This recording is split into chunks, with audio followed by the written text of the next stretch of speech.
Bonjour à tous, que la paix de Jésus soit avec vous. Alors aujourd'hui, je vais donner quelques conseils à ceux qui désirent s'éloigner des témoins de Jéhovah, qui désirent réussir, si je puis dire, leur apostasie. J'encourage personne à être apostat, mais ceux qui décident de s'éloigner des témoins de Jéhovah, je vais leur donner quelques conseils pour bien réussir leur initiative. Donc déjà, je vous félicite. Dans la vie, comme disait Jésus, nous devons être froids ou bouillants. On ne peut pas être tiède. Donc, si vous êtes froid, éloignez-vous. Mais éloignez-vous bien, mais pas à moitié. Restez pas à moitié à fréquenter, à moitié à croire, à moitié à avoir des doutes. Non, éloignez-vous-en lorsque vous aurez vu dans les Écritures que ce qu'ils disent n'est pas correct. Mais ne vous en éloignez pas par caprice. Si c'est par caprice, parce qu'on vous avait fait, on vous a fait quelque chose de pas clair dans la salle, une personne qui vous a déçu, c'est pas suffisant. Enfin, vous pouvez vous en éloigner, mais vous n'irez nulle part. Donc, avant de les quitter, sachez d'abord où vous allez aller. Qu'est-ce que vous allez faire? Est-ce que vous allez renoncer à Dieu? Il ne faut pas renoncer à Dieu déjà. C'est pas parce que vous renoncez aux témoins de Jéhovah qu'il faut renoncer à Dieu. Ça, je vous invite à être très drastique et très clair là-dessus, très sérieux. Il faut absolument que vous ne vous perdiez pas spirituellement. Si vous vous perdez spirituellement, les témoins de Jéhovah, ils s'en fichent. Ça ne les gêne pas, ça. Ça va plus les gêner que vous les laissiez, que vous les abandonniez. Ça, oui, ça va leur affecter. Mais que vous vous perdiez spirituellement, ça ne sera pas leurs affaires. Et ils n'iront pas non plus vous sauver. Donc, quittez-les, mais quittez-les bien. Gardez pas derrière quelques convictions, quelques doutes. Éloignez-vous bien de toute leur doctrine. Voilà, ils n'ont rien à vous enseigner. Là où vous trouverez les vrais enseignements, c'est dans les Écritures.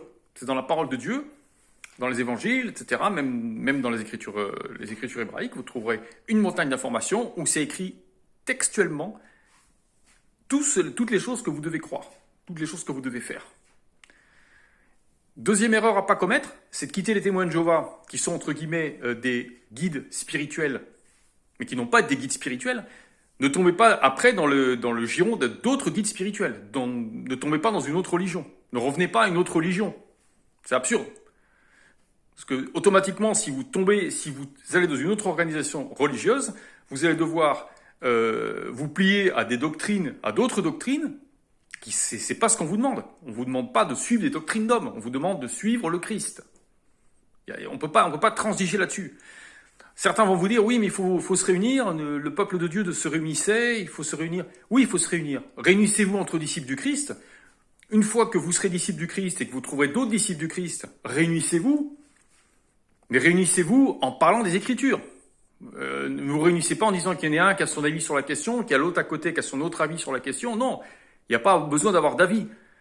Les choses, elles sont écrites textuellement. Clairement, il ne faut pas deviner. Alors ça, c'est l'autre erreur aussi. Et c'est en ça qu'il y a énormément de sectes et de religions différentes dans le christianisme. C'est que très souvent, c'est des choses implicites. Voilà, alors les religions vont vous dire, oui, mais bon, ce texte-là, oui, mais il faut regarder entre les lignes aussi, hein, parce que ce que ça veut dire, le sens caché, blablabla. Il n'y a pas de sens caché. On parle de oui, on parle de non, on parle de lumière, on parle de ténèbres, on parle de ci ou on parle de ça, mais on ne parle pas de choses à deviner. Il n'y a pas besoin de deviner des choses. Donc, tombez pas dans le giron de d'autres guides spirituels qui vont vous perdre à leur tour. Troisième erreur à pas commettre, c'est de se dire, donc je quitte les témoins de Jéhovah, donc je m'énerve contre Dieu, donc maintenant je reviens au monde, et puis le monde c'est quelque chose de très bien, et je vais avoir la vie que je veux, je vais avoir toutes les conquêtes du monde, l'ambition, l'argent, le sexe, tout, je vais tout faire. Voilà, vous allez tomber exactement là où vous ne deviez pas tomber. Et accessoirement, vous allez faire le jeu de la franc-maçonnerie. Quel est le jeu de la franc-maçonnerie? Vous en avez le résultat maintenant. C'est de surtout pas écouter la spiritualité, surtout pas écouter Dieu, c'est s'écouter soi-même, écouter sa propre réflexion, écouter la logique humaine. Mais la logique humaine, comme vous savez, ça ne suffit pas pour remplir votre vie. Vous allez, même si vous comprenez certaines choses, que vous ne voulez pas croire en certaines autres choses, c'est bien, c'est flatteur pour l'ego, mais c'est pas ça qui vous remplit. C'est pas ça qui vous sauve. Parce que l'important, c'est quoi? L'important, dans toute chose, dans tout ce que vous faites, c'est la finalité.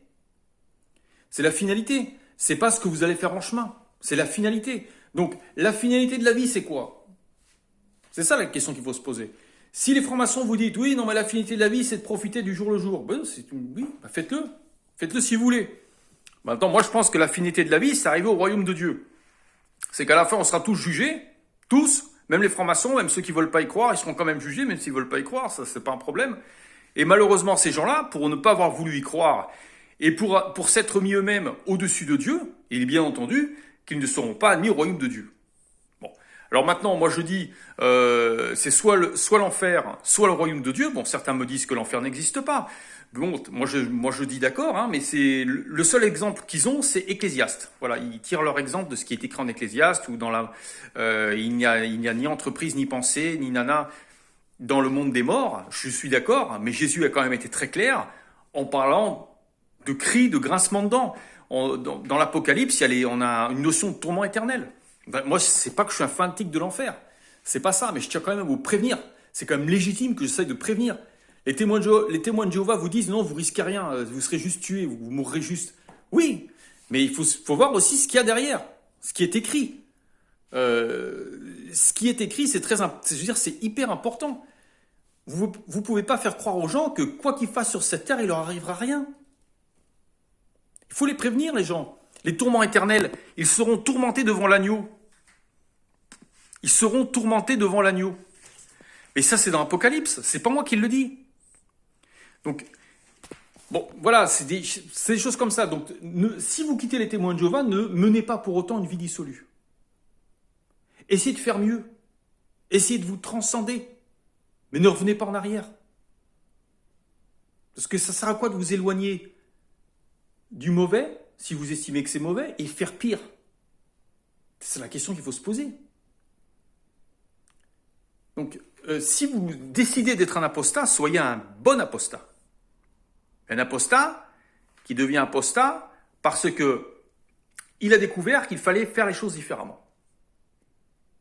Mais au moins une vision de ce que vous voulez. Mais n'improvisez pas. Ne vous laissez pas aller à vos plaisirs. Essayez de donner un sens à votre vie. Voilà, je sais pas, c'est très compliqué, hein, c'est très compliqué d'aborder ce sujet. Mais j'espère que mes conseils serviront à quelques-uns parmi vous. Du moins, je l'espère.